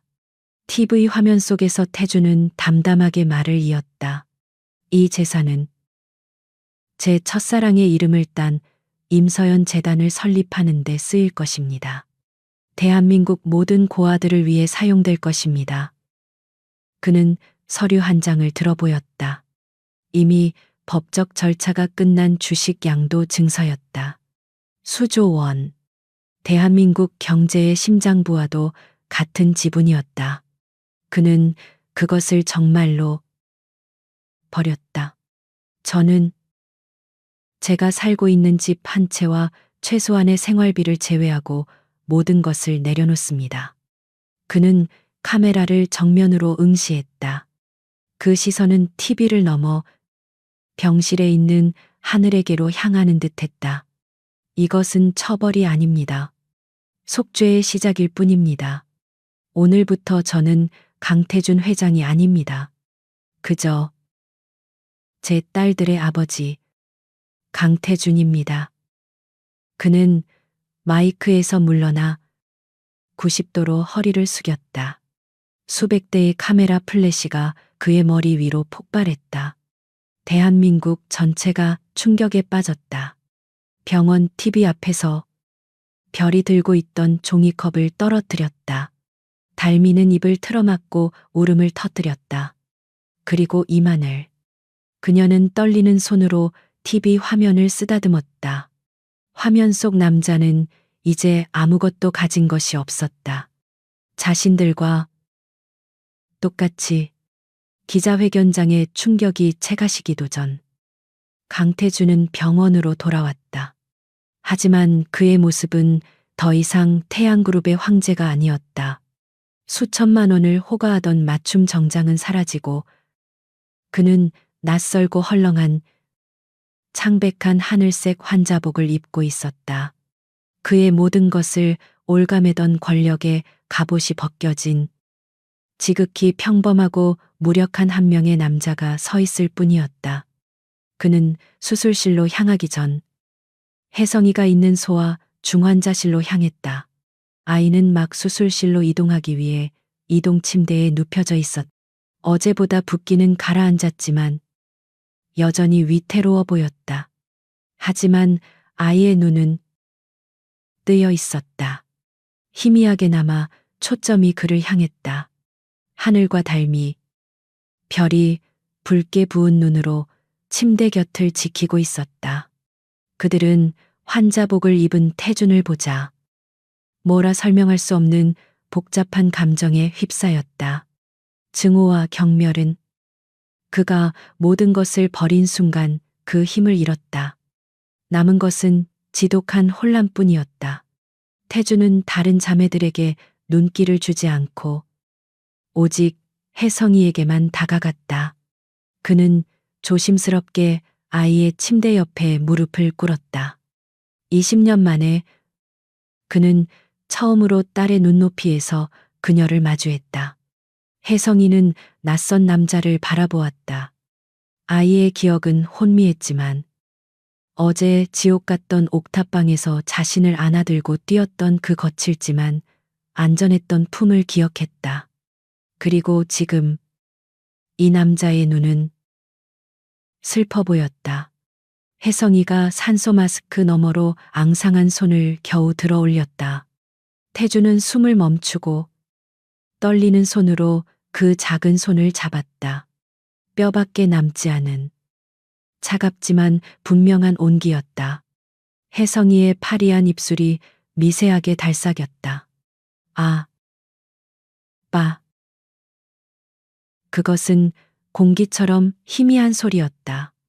하지만 태준의 심장을 관통하기에는 충분했다. 세상이 무너져 내리는 소리. 20년간 단 한 번도 들어보리라 상상조차 못했던 그 한마디. 그의 눈시울이 뜨거워졌지만 그는 울 수 없었다. 그는 이 아이 앞에서 울 자격이 없었다. 태주는 그저 고개를 세차게 끄덕이며 아이의 손을 자신의 거친 뺨에 가져다 댔다. 그래, 아빠다. 혜성아. 그의 목소리는 물에 잠긴 듯 억눌려 있었다. 아빠가 너무 늦었어. 미안하다. 정말 미안하다. 이송 요원이 침대를 밀어야 한다고 재촉했다. 혜성의 침대가 수술실을 향해 멀어졌다. 태준 역시 자신의 이동 침대에 올랐. 간호사가 그를 수술실 구역으로 밀고 가기 시작했다. 복도 모퉁이를 돌기 직전 하늘이 그의 앞을 막아섰. 달미와 별은 조금 떨어져서 기도하듯 손을 모으고 있었지만 하늘은 답을 들어야 했다. 그녀의 눈은 더 이상 증오로 불타지 않았다. 20년의 분노가 빠져나간 자리는 거대한 공허와 혼란으로 채워져 있었다. 왜? 그녀가 겨우 목소리를 쥐어짰다. 왜 그랬어요? 당신의 모든 것이었잖아. 그녀는 자신도 모르게 당신이라는 호칭을 썼다. 하늘은 되물었다. 신장만 주면 됐잖아요. 당신 아들 아니랄까봐. 아니, 그냥 수술만 하면 우리가 받아들였을지도 몰라. 그런데 왜 전부 버린 거냐고. 그것은 비난이 아니었다. 이해할 수 없는 행동에 대한 절박한 질문이었다. 태주는 복도 천장의 차가운 형광등을 바라보았다. 그는 깊은 숨을 내쉬었다. 그 숨에는 20년의 회한이 담겨 있었다. 그는 천천히 고개를 돌려 자신과 똑같은 고집센 눈을 가진 딸 하늘을 바라보았다. 하늘아. 그가 입을 열었다. 돈과 권력은 날 괴물로 만들었다. 그의 목소리는 조용했지만 복도 전체를 울리는 힘이 있었다. 그리고 그 힘은 너희를 내게서 뺏어갔고 20년 동안 너희를 지옥에 살게 했지. 그의 시선은 한치의 흔들림도 없었다. 부와 명예의 굴레에서 벗어난 사람의 무섭도록 투명한 눈빛이었다. 이제 와서 내가 또다시 그 돈과 권력으로 너희를 되찾으려 한다면 그건 속죄가 아니라 또 다른 폭력일 뿐이다. 그는 하늘의 눈동자 깊은 곳을 바라보며 말했다. 나는 그것들을 이용해서 너희에게 돌아가려는 게 아니야. 그것들을 전부 버려야만 비로소 너희 곁으로 갈 수 있는 출발선에라도 설 수 있으니까. 하늘은 숨을 쉴 수 없었다. 그녀는 그에게 모든 것을 버리라고 요구했다. 그것은 그를 시험하고 그가 실패할 것을 확인하며 그를 영원히 증오하기 위한 마지막 절차였다. 하지만 그는 그 불가능한 요구를 속죄의 유일한 길로 받아들인 것이다. 태준이 말을 이었. 지난 20년간 난 단 하루도 너희의 아버지였던 적이 없. 그저 태양그룹의 강태준 회장이었을 뿐이지. 그는 자신의 환자복 소매를 내려다보았다. 이건 내가 아버지로서 할 수 있는 유일한 그리고 가장 첫 번째 일이다. 간호사가 하늘의 어깨를 가볍게 밀며 말했다. 환자분, 들어가셔야 합니다. 하늘은 길을 비켜주었다. 태준이 누운 침대가 수술실의 이중문 너머로 사라졌다. 하늘은 차가운 복도에 홀로 서서 자신의 눈꽃송이 목걸이를 심장이 터져라 움켜쥐었다. 20년간 그녀를 지탱해온 증오의 벽이 소리 없이 무너져 내리고 있었다. 시간은 고문처럼 흘러갔다. 수술실 복도에는 2개의 붉은 수술 중 램프가 켜져 있었다. 하나는 혜성이를 위한 것, 다른 하나는 태준을 위한 것이었다. 2개의 빛은 나란히 빛나며 마치 그들이 잃어버렸던 20년의 세월을 상징하는 듯 했다. 수술실 내부 2개의 밝은 무영등이 각자의 수술대를 비추고 있었다. 태준의 마취된 얼굴 위로 집도이의 능숙한 손이 움직였다. 신장 적출 준비 완료. 생명을 담은 장기가 조심스럽게 몸에서 분리되었다. 그것은 단순한 장기가 아니었다. 그것은 한 남자의 지난 과오에 대한 유일한 속죄의 증표였다. 차가운 보관함에 담긴 신장은 옆방 혜성이의 수술실로 급히 옮겨졌다. 혜성이의 작고 연약한 몸이 거대한 수술 기계들에 둘러싸여 있었다. 소아외과 최고의 권위자가 신장을 받아들고 혜성이의 몸에 새로운 생명을 연결하기 시작했다. 복도 밖 달미는 별의 어깨에 기대어 소리 없이 울었다. 그녀는 평생을 다해 기도했다. 현실주의자였던 별조차 2 손을 모으고 눈을 감고 있었다. 그녀는 신을 믿지 않았지만 지금 이 순간만큼은 기댈 곳이 필요했다. 하늘은 그들과 조금 떨어져 서 있었다. 그녀는 기도하지 않았다. 그저 닫힌 수술실 문만 멍하니 바라보았다. 그녀의 손바닥은 목걸이를 너무 세게 쥔 탓에 피가 맺힐 지경이었다. 그녀는 20년의 증오와 방금 태어난 이름 모를 이 감정 사이에서 길을 잃었다. 수술은 6시간을 넘기고 있었다. 그때였다. 혜성이의 수술실 램프가 깜빡이더니 안에서 긴박한 목소리가 새어나왔. 혈압 급강하, 쇼크 반응입니다. 하늘의 심장이 멎었다. 혜성아, 그녀가 문으로 달려갔지만 간호사가 그녀를 막아섰다. 안 돼. 제발. 이렇게는 안 돼. 하늘이 문을 두드리며 절규했다. 달미와 별도 사색이 되어 달려왔다. 수술실 안은 전쟁터였다. 제세동기 준비 클램프 의사들의 고함이 오갔다. 혜성이의 작은 심장이 아버지의 신장을 거부하려는 듯 위태롭게 떨고 있었다. 바로 옆방. 태준의 수술은 이미 끝나고 봉합에 들어가고 있었다. 그는 아무것도 모른 채 깊은 마취 속에 잠겨 있었다. 혈류 재개 다시 시도한다.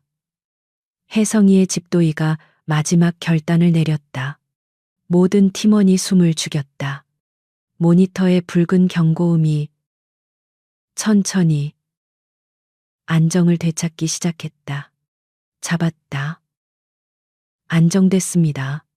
집도이의 안도에 찬 한숨 소리가 마스크 안에서 울려 퍼졌다.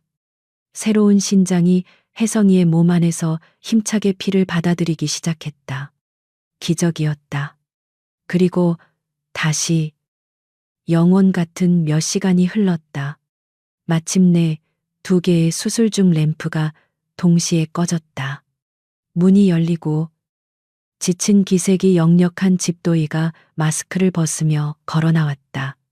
하늘, 달미, 별이 그에게 달려갔다. 선생님, 혜성이는, 혜성이는요.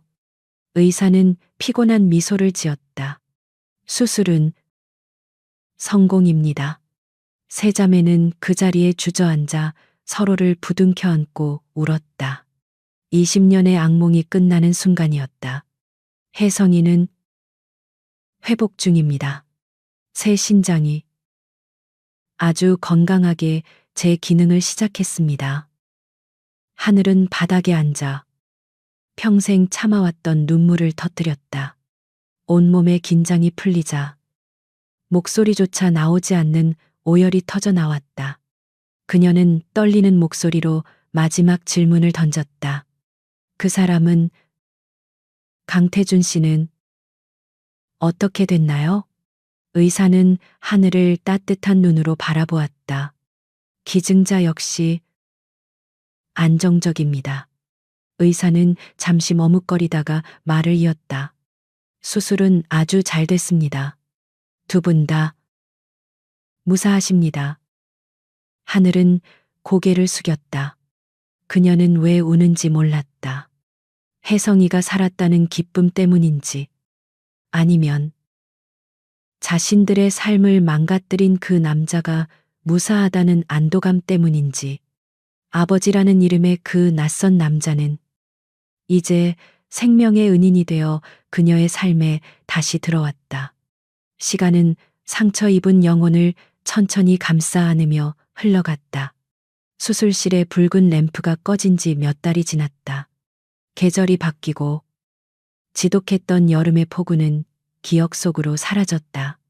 배경은 더 이상 수조원짜리 펜트하우스의 차가운 대리석 바닥도 곰팡내 진동하던 절망의 옥탑방도 아니었다.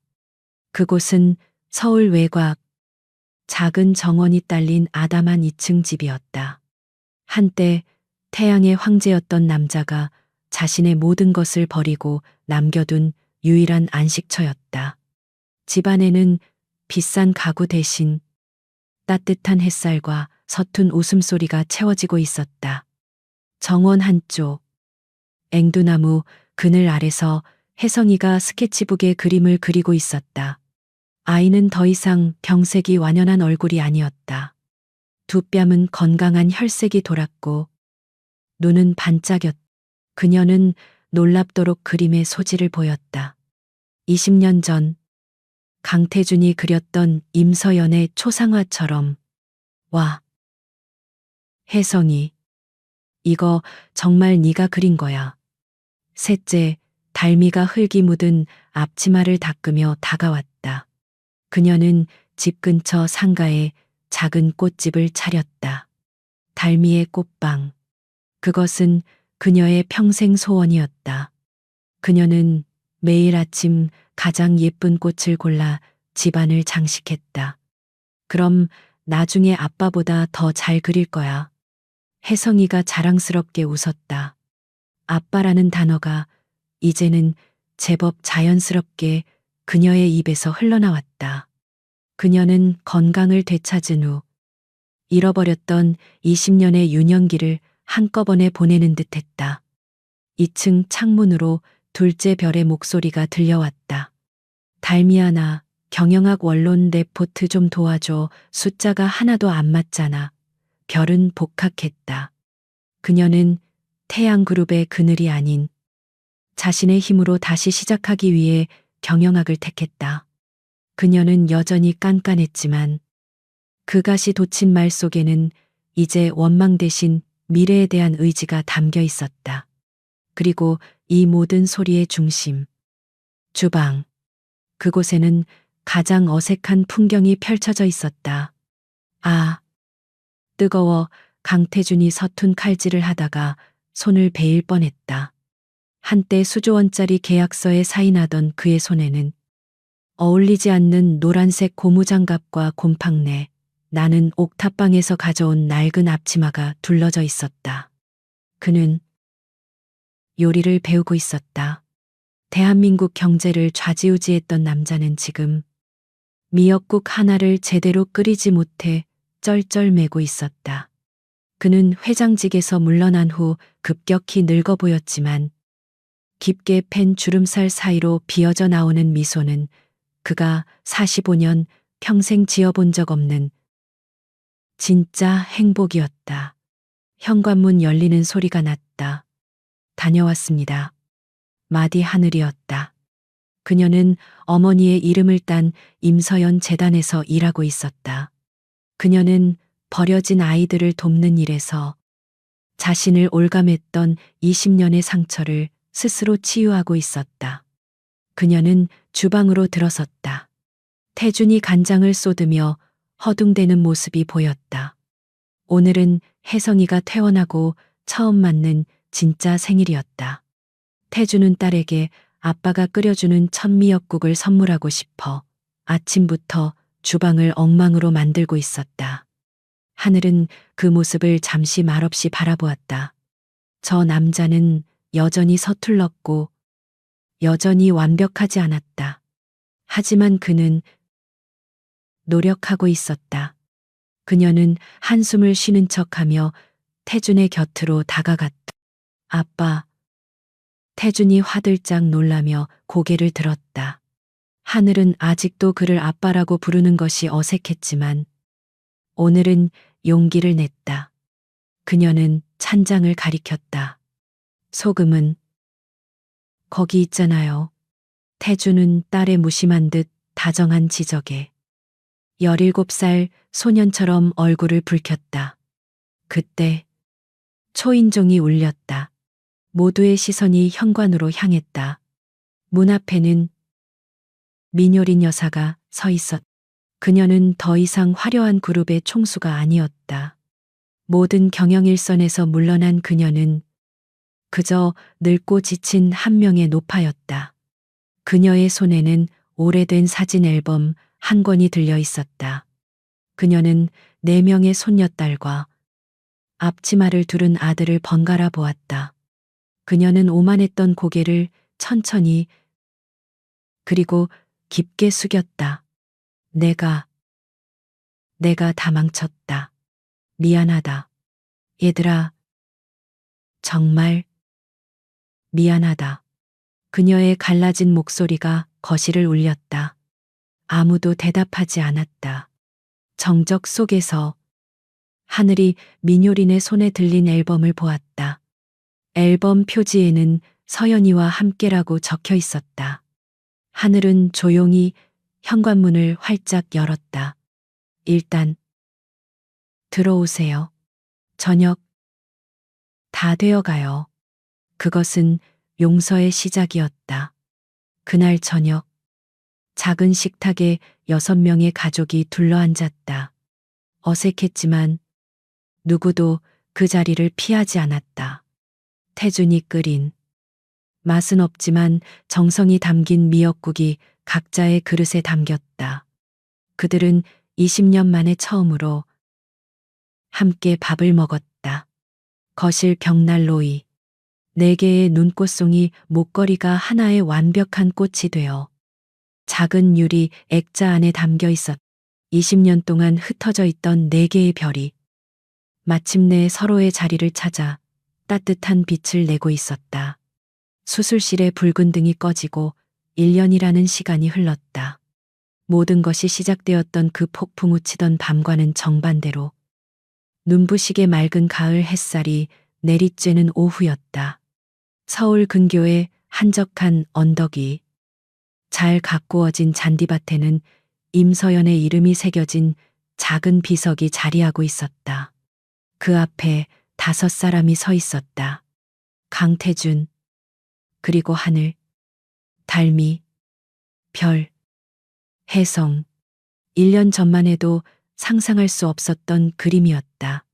그들은 더 이상 서로를 핥히고 원망하지 않았다.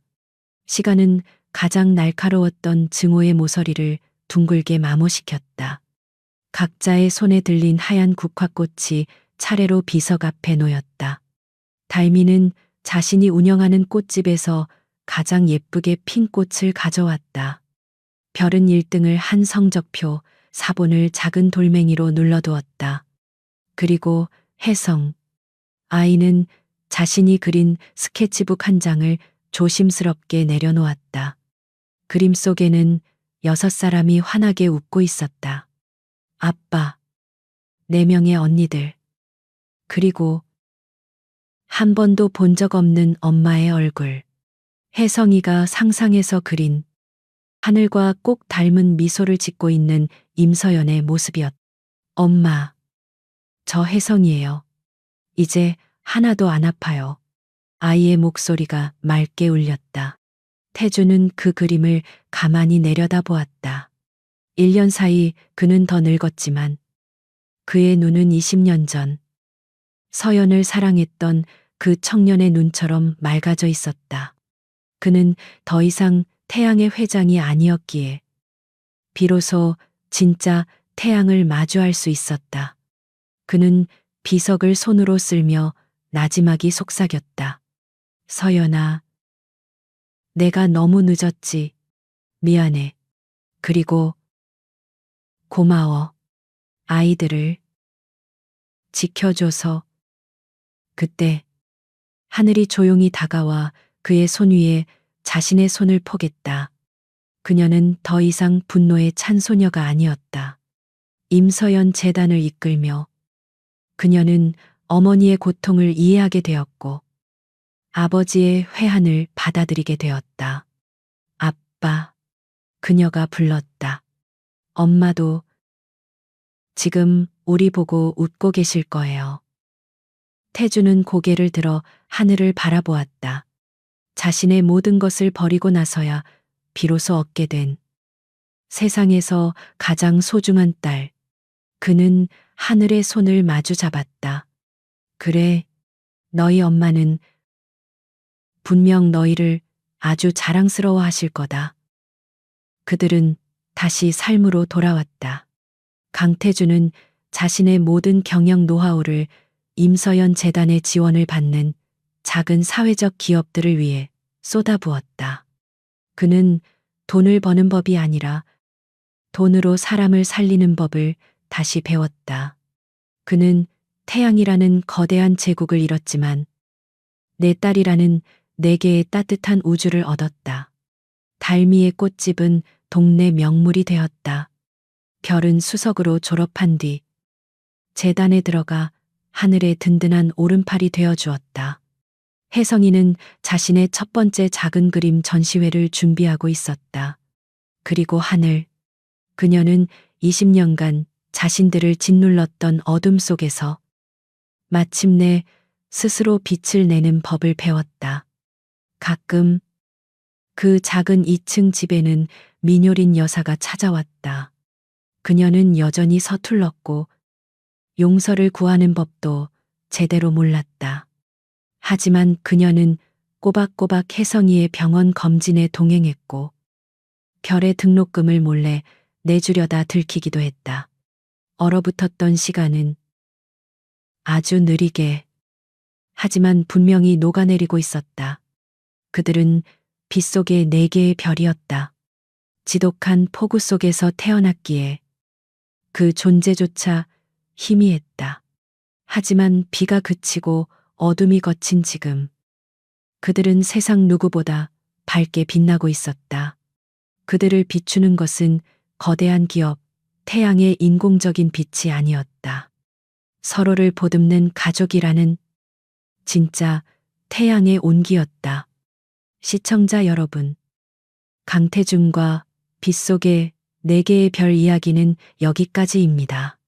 이것은 눈물의 여정이었고 처절한 후회였으며 명예를 돌보지 않은 숭고한 희생의 이야기였습니다. 이 이야기는 우리에게 돈과 지위가 거대한 제국을 건설할 수는 있지만 영혼의 공허함을 결코 채울 수는 없다는 것을 상기시켜 줍니다. 오직 가족의 사랑만이 비록 뒤늦게 찾아오고 값비싼 대가를 치를지라도 삶이 남긴 가장 깊은 상처를 치유할 수 있습니다. 아버지로서 모든 것을 버리고 처음부터 다시 시작한 강태준의 숭고한 희생에 대해 어떻게 생각하시나요? 20년이나 지속된 상처라 할지라도 용서를 위한 두 번째 기회가 있다고 믿으시나요? 만약 이 이야기가 여러분의 마음에 감동을 주었다면 좋아요를 누르고 이 이야기를 여러분이 사랑하는 사람들에게 공유하는 것을 잊지 마세요. 그리고 가장 중요한 것은 다음 감동적인 이야기를 놓치지 않도록 저희 채널을 구독해 주시는 것입니다. 시청해 주셔서 감사합니다.